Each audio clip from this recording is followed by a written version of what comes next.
Good morning, everyone. I'm here with my colleagues Adam Mastroleo and Gail Norris, and we are going to be discussing the new New York guidance on reopening higher education. We are going to be talking about um, all the facets of the reopening that the guidance goes into, including issues of communication and filing your plan and a whole variety of issues. So I'm going to turn it over to Adam to get us started. Thank you, Adam. Jane, thanks so much. Before we get started diving into the guidance, I just want to talk briefly about how the guidance was presented to higher education institutions and how it should be used. So with the other industries, the state used a pretty similar formula. There were 3 documents they provided. They provided a summary document, a detailed guidance document, and then a plan template.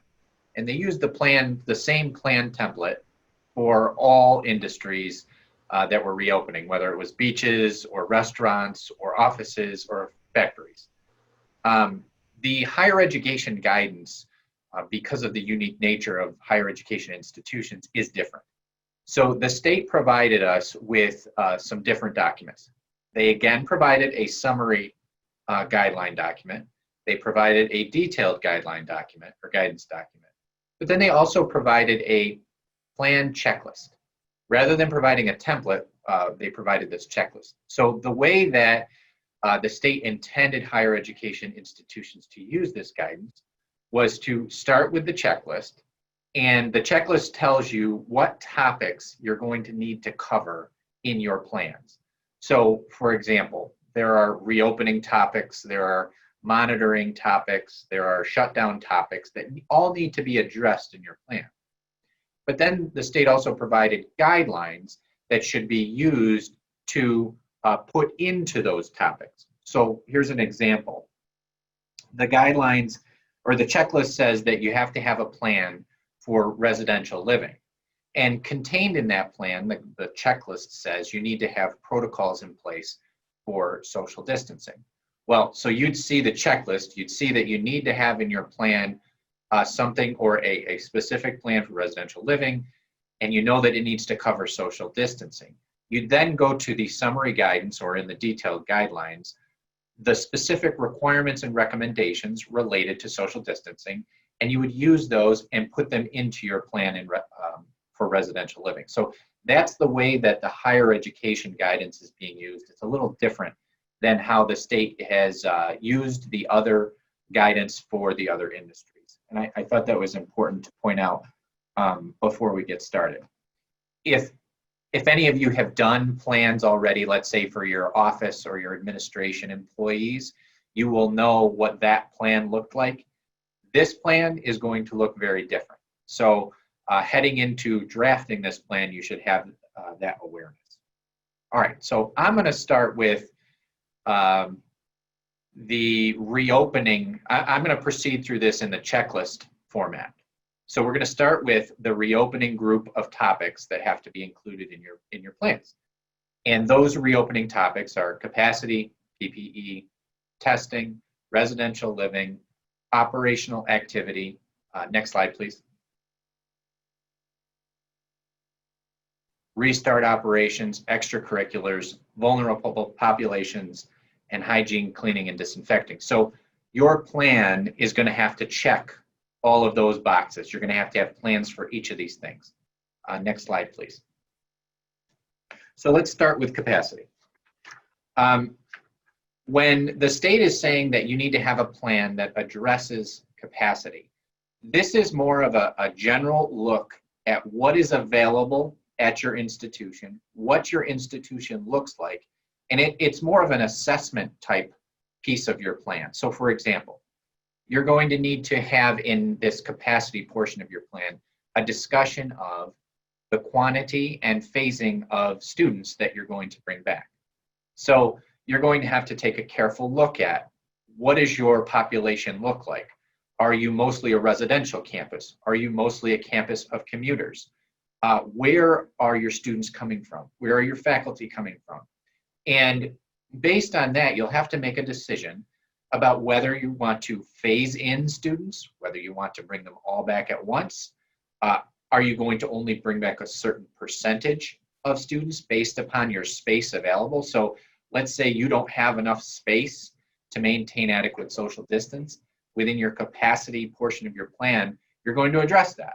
And you're going to say, we're only going to bring back 50% of on-campus students to begin with, and then possibly phase in more. But this is what you're going to think about and consider in the capacity portion of your plan. You're also going to want to address PPP availability. This portion of the plan isn't going to talk about PPE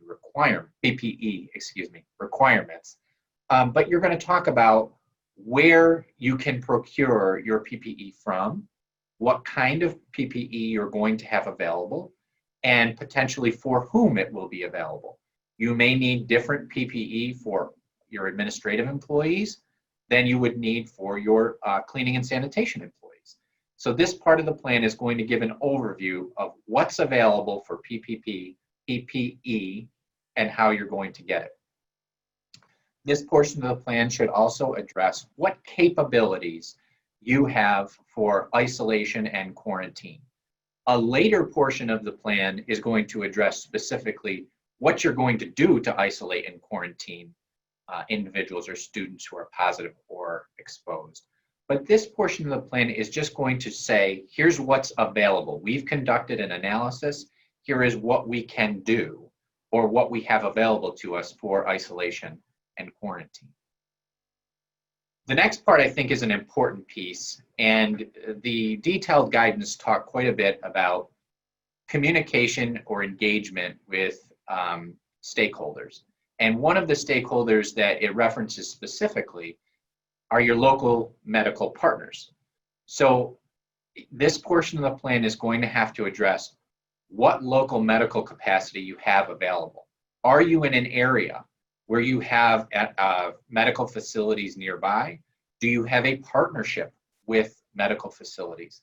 That's what you're going to discuss here. Or are your medical facilities strictly on campus and there isn't anything near you? Those are the types of things that you're going to need to address in this portion of the plan. You're also going to want to talk about the availability of safe transportation. If you have students who are using either your transportation or public transportation to get around, to move from one area of campus to another, you'll have to address in this portion of the plan what transportation is available and whether or not that transportation can be made safe for students and others. So that's the capacity portion of your plan, that you're going to have to address all these things. Next slide, please. You are also going to have a plan in place for PPE. And I know I keep saying PPP, so please forgive me. There's the loans, and I get those mixed up in my head sometimes. But we're talking about personal protective equipment. So within this portion of your plan, you're going to want to identify how PPE will be obtained and from where. You're going to state whether or not PPE will be provided to students, and if so, how. And this is an important deviation from the other industry guidance that we've seen. We know that higher education institutions have to provide face coverings to their employees. That's clear from the guidance. But the guidance does not require higher education institutions to provide masks to students. This is something you may want to do. So in this portion of the plan, you're going to want to discuss that, whether you're going to be providing PPE to students, and if so, how are you going to do that? How will you be distributing it to them? How will you help them to always have PPE available if you are going to be providing it to them? You're also going to have to state in this section of your plan what PPE is required, by whom, and when. And this is pretty common among all of the guidance we've seen so far. The state is requiring that if people are within 6 feet of each other, if adequate social distance cannot be maintained, then masks or face coverings have to be worn. The specific information that's relevant for you is that the guidance is considering students who live in the same dorm room as living in the same residence, and therefore they don't have to wear masks when they are together. So if you have students who live in the same dorm room, they're accepted from the mask requirement within 6 feet. Other than that, the guidance says that whenever you can't maintain 6 feet, if you're in a common area, if you're waiting in line, you have to wear a mask, and that includes students. So that will be detailed in the PPE portion of your plan. The guidance also throws in at the end this requirement that you need to follow applicable state and federal guidance as it relates to masks. And I think that the state does this in a number of places to cover itself, unfortunately, but it provides the requirements for you, and you should follow those requirements as stated in the guidance. I think it's important here also to bring up the way that the state distinguishes between required and best practices. If you look at the detailed guidance document, those two things aren't separated out. The only way that you'll know from the detailed guidance document what's required versus what is recommended is the wording. You'll see the word must or the word should. If it's a should, that means that it's best practice. If it's a must, that means it's required. If you use the summary guidance document, that's actually provided in chart form, and there's 2 columns. One column is required, one column is best practices. So use that when you're preparing your plan. Next slide, please. I think probably the most significant portion of this part of your reopening plan is the residential living section. You are going to have an entire section devoted to residential living. This portion of your plan will most likely be very detailed and will take up or will use a lot of words because it has to carry so many, or it has to cover so many areas. So for example, your plan is going to have capacity limits. If you are if you have a residence hall, how many students are you going to allow to live in the residence hall? Are you going to go to 100%? Or are you going to cut back? Interestingly, the guidance does not include percentage limitations as it does with other industries. So for example, restaurants can only have a certain percentage of maximum occupancy present. Same thing for manufacturing facilities and offices. There isn't that similar restriction in the higher education guidance for residential living. So this is going to be something that's up to you to determine. You're also going to have to discuss in your plan enhanced cleaning and disinfection of residential facilities.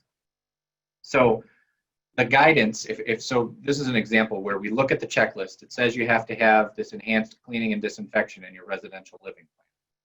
Then you go down to the actual specific guidance as it relates to cleaning and disinfection. And you will see in the guidance a couple of things.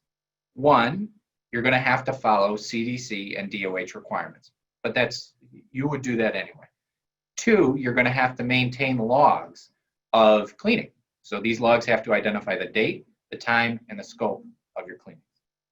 You're also going to have to maintain sanitation stations throughout your residential facilities. So those are things that are going to need to be included in the plan, need to be discussed in this residential living section. You're also going to want to have a section specifically devoted to social distancing. And here in the guidance is where there's a big gap between what's required and what's recommended. If you look at the summary document, you'll see that there are relatively few social distancing requirements, but there are quite a few recommended best practices. With respect to the requirements, we know that the social distancing protocols will have to include a statement that if you're within 6 feet of somebody, you have to wear a mask. It will have to identify where students who are infected or exposed will go. And this is specific to residence halls because you may want to have a separate floor set up for infected or exposed students, Or you may want to have a separate facility if that's an option, separate residence hall where you put students who have been exposed or infected. This plan also should address how you are going to meet the daily needs of people who are isolated, students who are isolated or quarantined. And it recommends, or it states, that you need to work with your local health partners in developing this portion of your plan. The residence hall or residence living section of your plan is also going to have to discuss face coverings and PPE. It will have to discuss whether you're going to restrict non-essential gatherings, whether you're going to limit access to other students. Are you going to have a policy in place that only invited visitors are allowed to come to residence halls? That's something that the plan or the guidance recommends but does not require. Next slide, please. This residential living plan should also discuss visitor restrictions. The guidance discusses only allowing students who have IDs or invited visitors, etc. Special housing for high-risk students. Are you going to have separate housing? Again, you have to evaluate what facilities you have available and whether you can put or implement specific precautions for students who are high risk. You'll also have to have a modified set of rules to follow. So this will most likely address congregating in residence halls, how you have common spaces or how students can use common spaces, things like that. Next slide, please. So the reopening plan or your reopening plan is also going to have a section on operational activity. And when the state is saying or using the phrase operational activity, it's talking about how classes, shared spaces, and activities will be adapted to the current climate. So in this section, you discuss remote instruction. Are you going to be using some combination of online or in-person instruction? Are you going to be using A-B schedules? So you have groups of students who are out at classes together all the time, and you, in a way, segregate those students from other students and limit contact. Are you going to stagger your class times so that there isn't that period of time where students are walking by one another, going from one class to another? Are you going to modify or reconfigure your spaces? So do your classrooms have enough space so that you can maintain social distance during lectures or labs? What are you going to do in labs? Are you going to stagger workstations? Are you going to increase the number of lab times that you have available so that fewer students will be present together? All of these things should be addressed in this portion of the plan. Appointment only use of shared spaces. So for example, we talked about residence halls, or if you have areas that are common areas, you could put a restriction on use of those common areas, require students to sign up, and limit the number of people allowed in particular areas at particular times. The state also references limiting the number of people participating in these in-person activities. So if you're going to allow in-person activities to take place, are you going to place restrictions on how many people can participate? Next slide, please. This portion of your plan has to address your restart operations. And basically what the state is getting at is, how are you going to open your facilities safely? Are you going to do one mass cleaning prior to everyone arriving? How are you going to do that? Are you going to, if you have shut off your ventilation systems, water systems, how are you going to restart them? How are you going to ensure that your facilities are operating in a safe way before students return to campus? That's pretty self-explanatory. That's going to need to be addressed in the restart operations portion of your plan. Next slide, please. This is a big one. And it's interesting because the state did not spend a lot of time discussing this in the guidance. The state makes it clear that you're going to need to address extracurriculars, you're going to need to address vulnerable populations, but it doesn't really tell you or give you much guidance on how or what you should do. It just says you need to address them. So I think you're going to want to follow the guidance that's available, social distancing guidance, the PPE guidance, the cleaning and sanitation guidance, and apply those principles to these subjects within your plan. You may decide that you want to significantly limit extracurricular activities. And if you do, this is where you're going to discuss it and outline. Next slide, please. So the last portion of this reopening part of your plan will address hygiene, cleaning, and disinfection. And this is a daunting task. You have to establish campus-wide cleaning and disinfection protocols for classrooms, for residence halls, for restrooms, dining halls, and other facilities. And this all has to be addressed in your plan. What you're going to do to make sure that these areas are cleaned on a regular and appropriate basis. Your logs will have to detail when, date, time, and scope of each of your cleanings. They should be maintained in either an online database, or you may have your facilities department completing forms, filling out checklists, filling out forms online after they complete a cleaning. The important thing is that you have a plan for regular cleaning. You are using enhanced cleaning in areas that are quote unquote high risk or frequently touched surfaces. So this portion of your plan is going to have to address what you're going to do about cleaning and disinfection in these specific areas.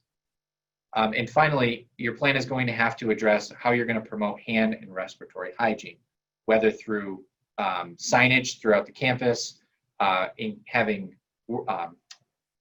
wash stations at various points with alcohol-based hand sanitizer or soap and water. So that's all going to have to be addressed in this portion of your plan.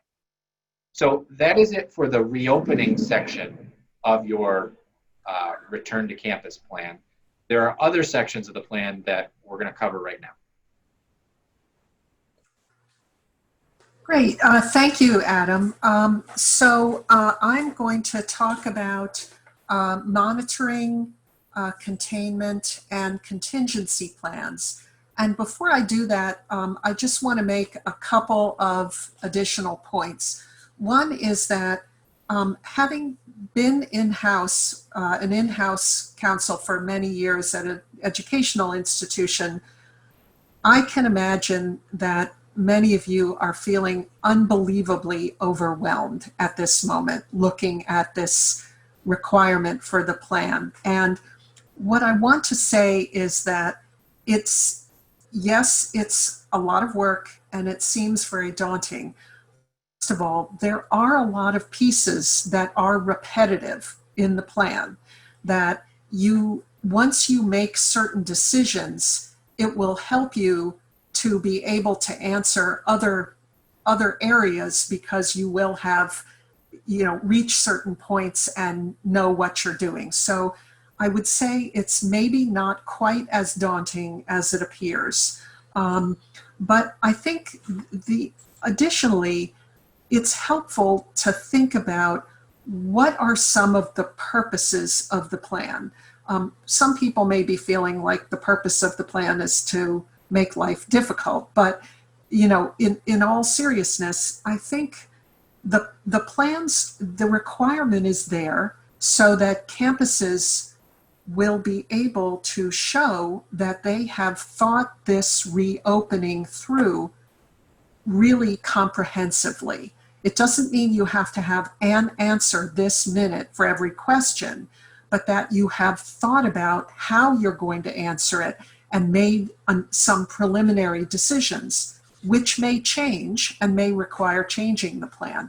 But I think the idea is that if you do this plan, you will have thought these issues through, at least in a first cut, and that's, of course, critical. It's also another main point of having these plans is to be crystal clear about who has responsibility for what on the campus. And as we all know, that can be challenging sometimes. If there's shared responsibility or people are pointing at each other, this will help clarify who owns what on the campus, and that will be helpful because what is being the effort here is to make sure that we are not caught flat-footed when there's an emergency and we don't sort of fiddle around for 2 days figuring out what to do. We've got it pretty much figured out what's going to come next.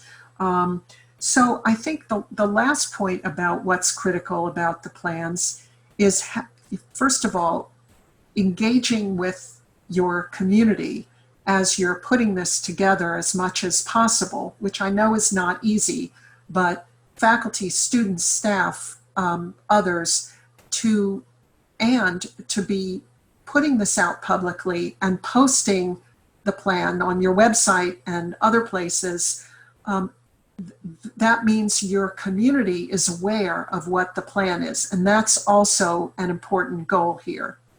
So with that said, let's talk about some of the specifics. So monitoring, and monitoring really includes testing for COVID, contact tracing, and screening, including health screening for individuals before they come back on campus and when they're on campus.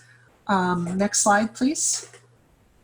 So testing, the guidance says that the plan needs to indicate if there will be testing of individuals for COVID, who will be tested, the frequency and method of testing, how notification of the test results will happen, and what is the process for those arriving to campus untested.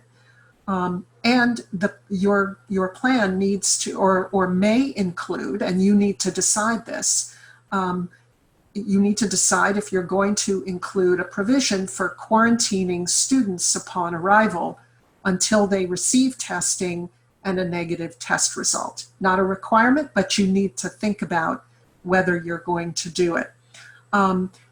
As I think we've all heard just a couple of days ago, the governor issued an order that individuals who are coming to New York from certain states that have particular levels of infection relative to the population, those individuals who come in from those states effective June 25th have to now quarantine for 14 days upon returning to New York State, with only a very few, very small exceptions. How this is going to connect with students coming from these states to campus in August or September, and how faculty or other employees who may be coming back from these states, we don't know yet if this is going to be a requirement for all students and employees coming from these states. This is something we'll all have to monitor, and I'm sure Bond will be keeping you all updated about this through alerts and so forth.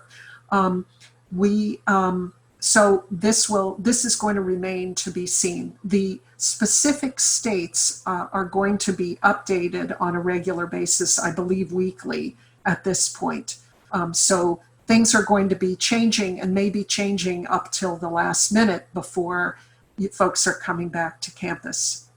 But even before this interim guidance was issued on the 20th of June, and clearly these plans were in the works already. The guidance encourages testing for individuals with recent international or long distance travel, particularly from areas with widespread community transmission of the virus. So that's certainly something you're going to have to coordinate and make decisions on.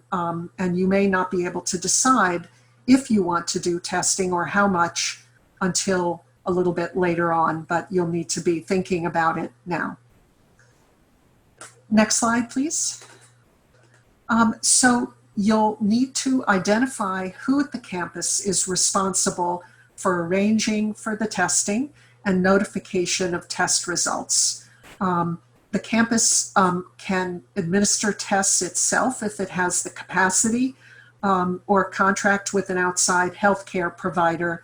And picking up on what Adam talked about in terms of the beginning parts of doing the plan, that having a relationship with an outside healthcare provider, if possible, is certainly important. That's certainly something you may want to work on deepening and making sure that those chains of communication are well worked out, so that you're prepared.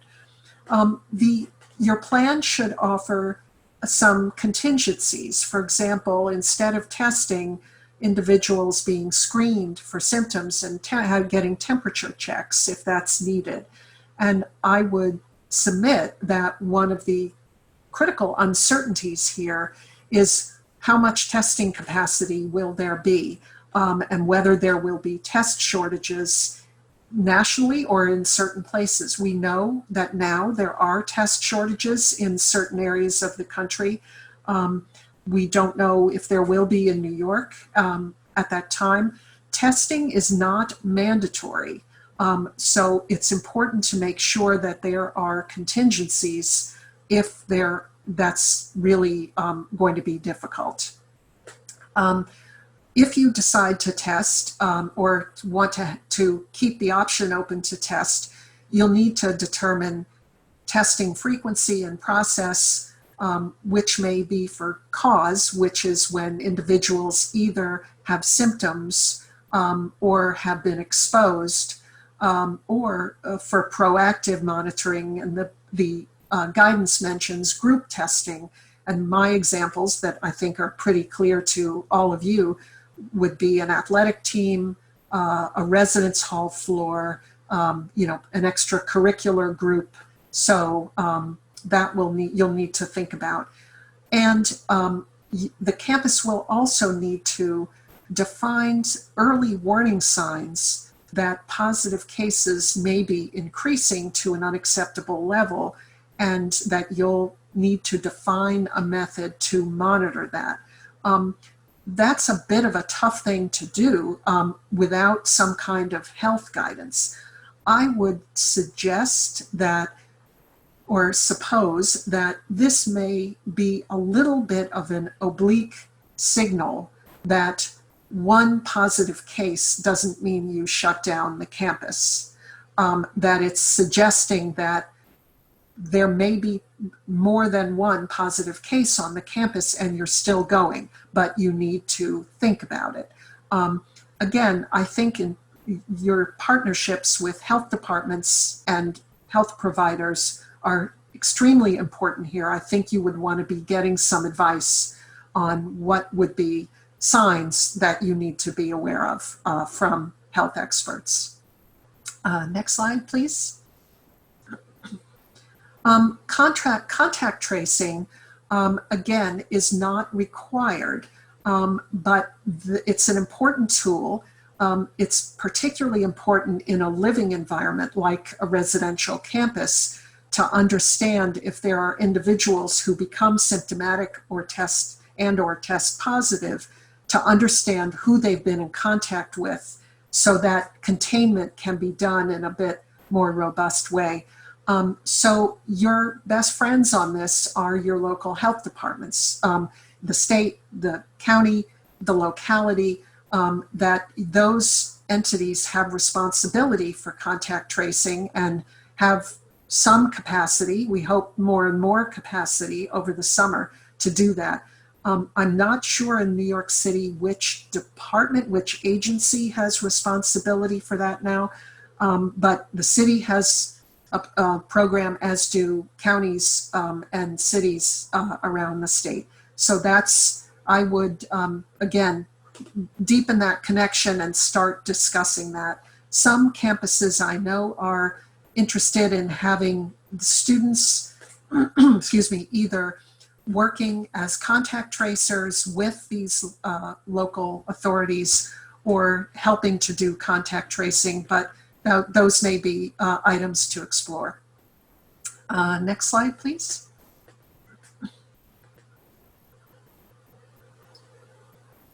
So health screening, of course, is also a critical component of monitoring.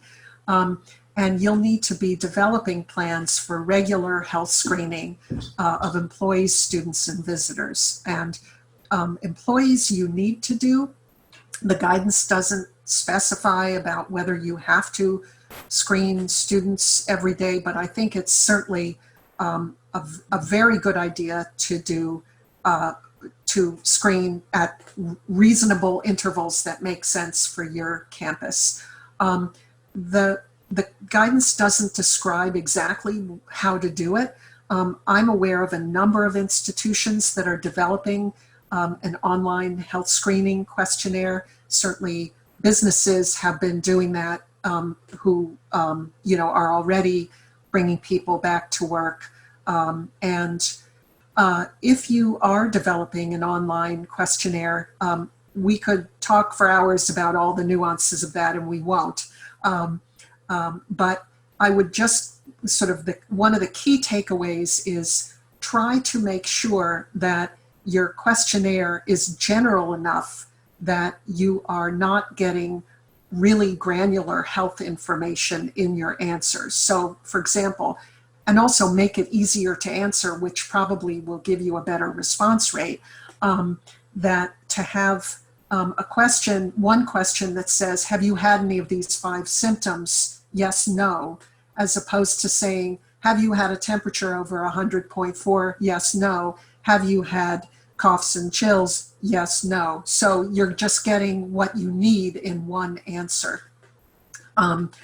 Certainly, employees should do an online screening before arriving on campus. So that way you can steer folks who have symptoms or who have been tested positive and make sure they don't come back on campus. And employees should be screened daily. Visitors there's no,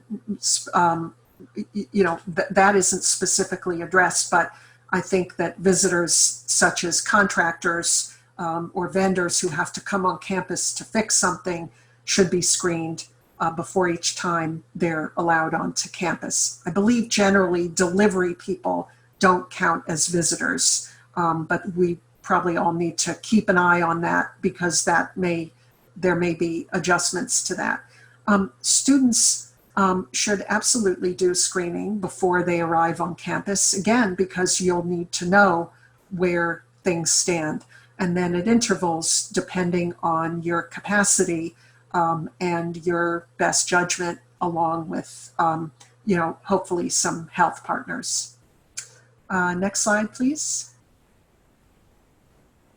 So containment and prevention. So what do you do when there's either an individual who shows symptoms or a positive COVID test? So you will need to, as Adam laid out in the beginning of the plan, you'll need to have plans for both isolation and quarantine. And isolation, of course, is when individuals are either symptomatic or test positive and need to be isolated. Quarantine usually includes individuals who've had exposure. And so really the rules for quarantine end up being very similar to isolation, but the plan is very, very directive on this. That the guidance is very directive. You must have a plan. You must identify how you are going to isolate symptomatic or COVID positive individuals, both students who or others who are residing on the campus and other students and other employees who don't reside. The plan has to specifically identify where individuals will be residing throughout the duration of the isolation. Will it be a residence hall that's set aside? Will it be hotel rooms? Will you be sending people home? That has to be very specific because this is the point that you can't be flat-footed. You have to be able to know immediately how you are going to address those things. And of course, having isolation room for people who aren't living on the campus. If someone gets sick, at work, while at work, or a commuting student. Have a place where they can go at least until they can make plans to safely get home.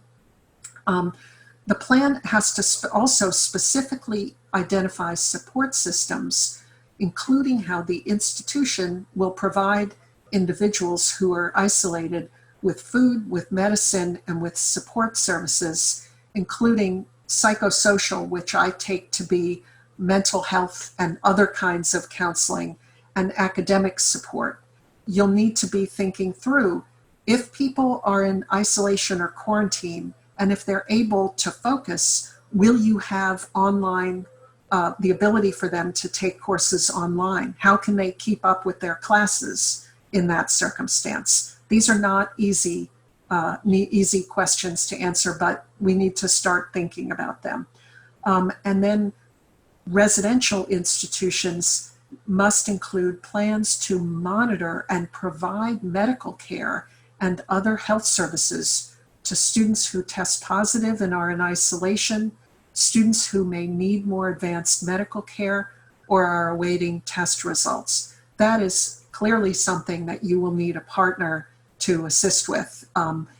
Even if you have a very robust health clinic, you will need to make sure that you're partnering, that this will be done at a level that is appropriate. So next slide, please. Quarantine is really, you need to make the same kind of analyses. The big difference, of course, is that people are more likely to feel better, and there may be less need for medical support and more need for psychosocial and also academic support.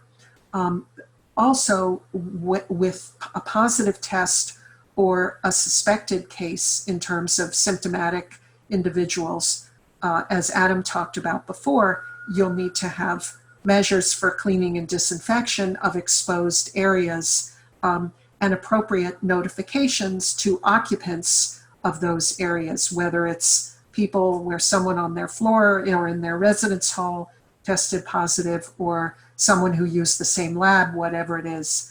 And then, of course, plans to communicate to the campus community what are the protocols and what are the safety measures that have been taken by the institution.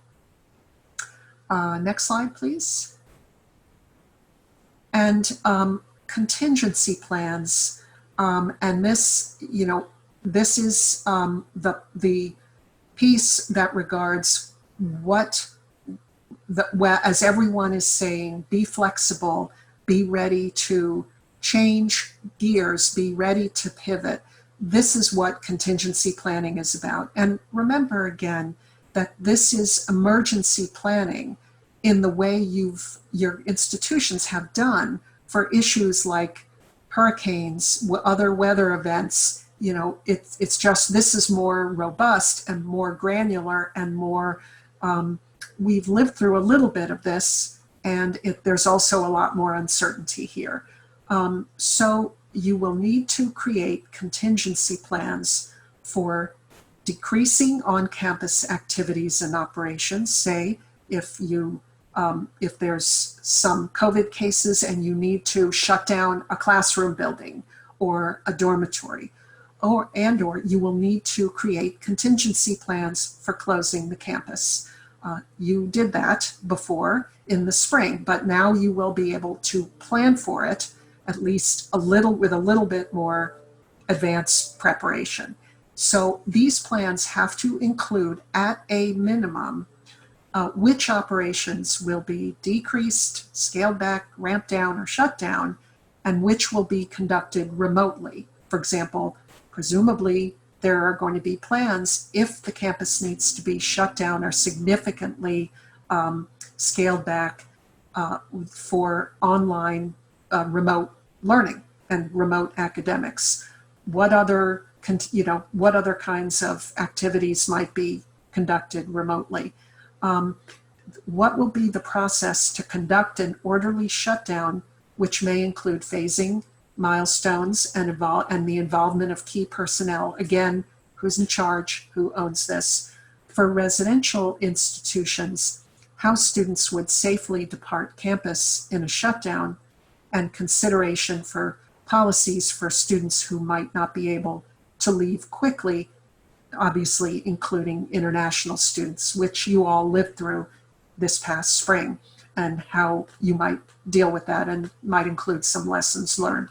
And finally, comprehensive plans to be communicating internally and externally throughout the process. And externally, of course, can mean parents, it can mean your community, it can mean with the health department or other local departments. So a lot here, and now I'm going to turn this over to Gail to talk about some of the other issues.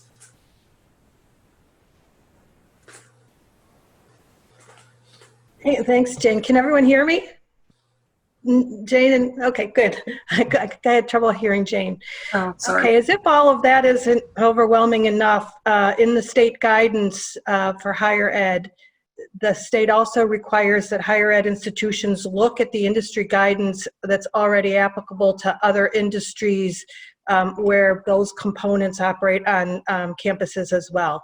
And the 5 of them are listed here.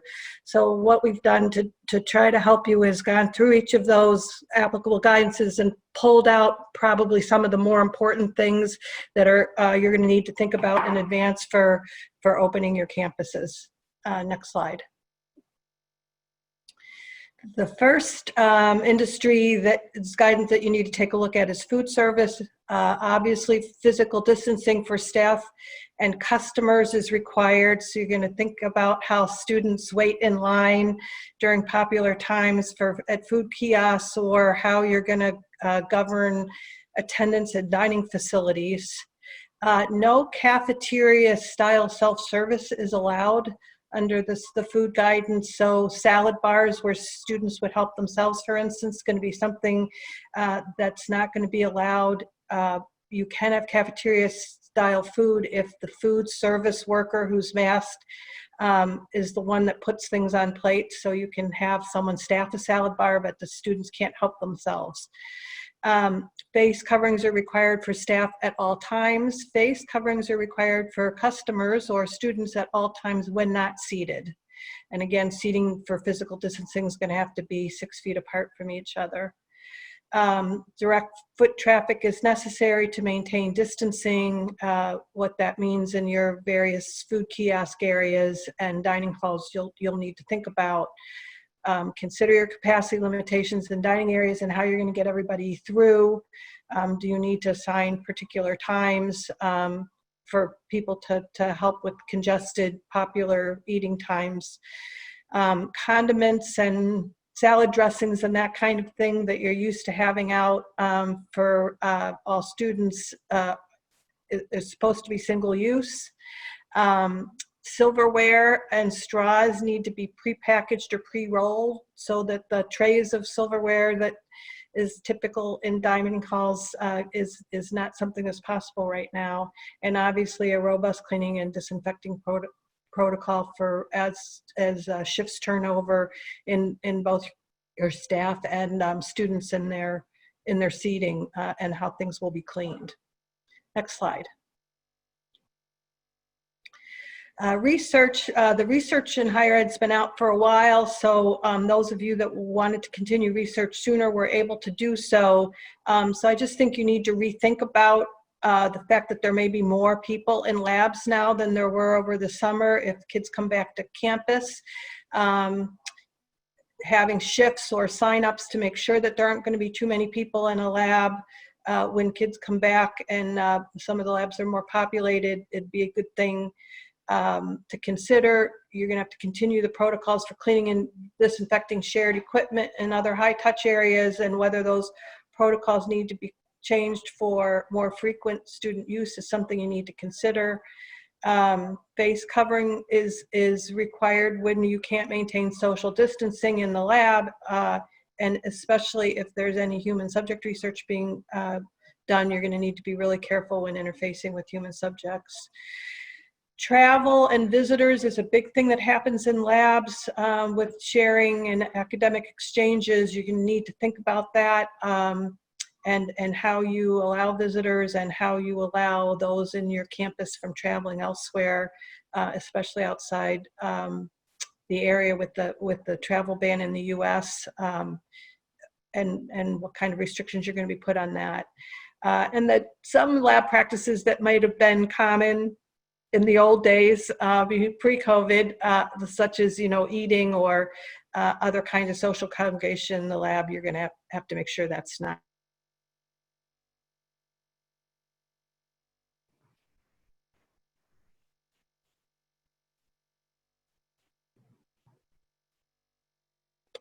Sorry, I muted. Okay, next slide. Can you hear me? Oh, okay. Office-based work, again, some of you have had staff back on campus and have looked at the phase 2 office-based work requirements. Those are the ones that you need to conform to with respect to your higher ed plan. There's no changes to those in the higher ed plan. But I think you need to consider the staff now that will be interfacing with students. So financial aid, Bursar, counseling, both academic and other counseling services, and your housing staff are office-based work people that will be interfacing with students, and you'll need to consider how that's done and whether you need to make changes to your ordinary practices. Again, shift or staggered work arrangements are what is the big prevalent factor in that work plan to try to help the social distancing aspects. And retail, to the extent you've got bookstores, that's going to be an issue, especially at the start of school as kids use bookstores more heavily for textbooks when they're back to school and other things to get set up when they're back on campus. What you can do about limiting capacity in those stores. Face coverings are going to be required for customers and staff, and then cleaning and disinfecting protocols in high touch areas. Next slide. Transportation, there isn't an industry guideline for transportation. It doesn't fit exactly with higher ed because it's mostly mass transportation that's being addressed, but it is being required that you comply with these, so we try to apply it as best we can. Face coverings are going to be required for drivers and riders. And best efforts to social distance, and that might include increase in the number of shuttle buses or whatever your transportation system would be on heavily used routes. There's got to be robust cleaning and disinfecting. That's been a huge part of the mass transportation guidelines. Air ventilation as possible is going to help because you're necessarily in a closed space. There's got to be signage about safe practices that are in the buses, and a safety monitor must be designated. And I don't know too much about that. They're not required on each individual vehicle. Let's say it's a shuttle bus, but I do think you're going to have to think about what happens to the ordinary driver, maybe particularly in the first week or two of school when you're trying to establish a culture of wearing face coverings, of what you do when a driver stops at a bus stop to pick up students and there are some that are getting on that don't have masks. There might need to be a second person riding with that driver to help in that situation, or the driver needs to have masks available. I think it's something that you're gonna need to think through. Next slide. The communications plan is going to be pretty complicated as well, and what we say over and over again is early and often we don't think it's possible for you to over communicate on this. We actually, in my next slide, will break it into different pieces that might make it a little bit easier for you to develop a communications plan.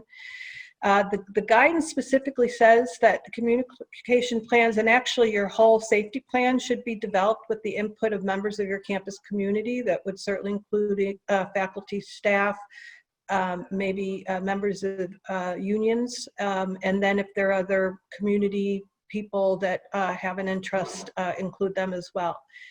That's going to be really key for communications. There will be a lot of detail, which makes communications even more important. As we've been through in the last 50 minutes of this webinar, there's so many little pieces to what needs to be done, and they're all rules that the community members need to follow, that you need to make sure those communications get out there. Because safety plans are dependent on compliance by members of the community. You should consider confidential reporting mechanisms for instances of non-compliance.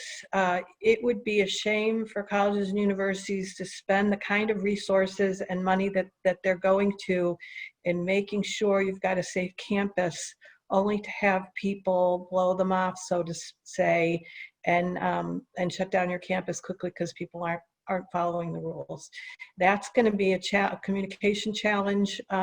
Hopefully you can get creative students involved and engaged in trying to develop a culture that will make this kind of safety plan living, breathing, and not something that people are embarrassed about wearing a mask or staying away from people and being considerate, that becomes part of your campus culture. Although I think there's a lot out there that says sort of shaming and retribution for enforcing face coverings in particular doesn't work. And I commend you to an article in the Atlantic magazine that just came out on how you motivate people to wear masks, in case it's of interest to you. But disciplinary consequences don't really work. But I do think you've got to consider what happens if you have recalcitrant members of your community that are refusing to wear face coverings or otherwise follow the guidelines that you've put in place. And you're going to need a lot of signage to remind people in key areas, whether it's at food kiosks for social distancing, or on buses about wearing masks the whole time you're on the bus, or all of the other parts of your campus where the basic rules of 6-foot social distancing, masking if you can't, and good hand hygiene come into play. You're going to need to remind people of that through signage. And again, hopefully you can engage some creative members of your community to come up with signs that catch people's attention and are good reminders. Next slide. We broke the communication up into 4 different sectors of how you'd communicate. The first, or 5, I guess. The first one is the biggest, and the one where you can engage students and faculty the most, and that's, communications on how campus operations are going to look different. People are going to be coming back to campus, and there's going to be a new normal, and how that's communicated, and the earlier it's communicated, maybe even giving people a heads up about it before coming to campus, saying this is what you're going to be expecting to do, this is what you're going to be expecting to see, will start getting into people's head that there is a new normal. There should be a separate communication for how health is going to be monitored. As Jane discussed, that's probably something that you don't need to engage faculty and students in as much, because I think your health experts are going to weigh in on what that should look like. I think there needs to be some communication on containment of the virus transmission, the what if there's someone in the residence hall. I think students having an idea in advance of what plans you have in place will help protect panic and rumor spread if there is a positive case or 2 that crops up on campus. I think giving them the confidence in advance to know that you've thought about it and have a good plan is going to help a lot. I do think students are going to need, and their parents are going to need, to know your contingency plans for scale back or shut down if the incidence of infection in your campus gets above that tough threshold to set of 1, too much is too much, and what the plans are for shutting down campus or potentially sending students home. And I guess the last area is the training on the safety plan content. One of the things that's repeated in every state guidance on PPE use and masking or face covering requirements is that you need to train on how to put on and take off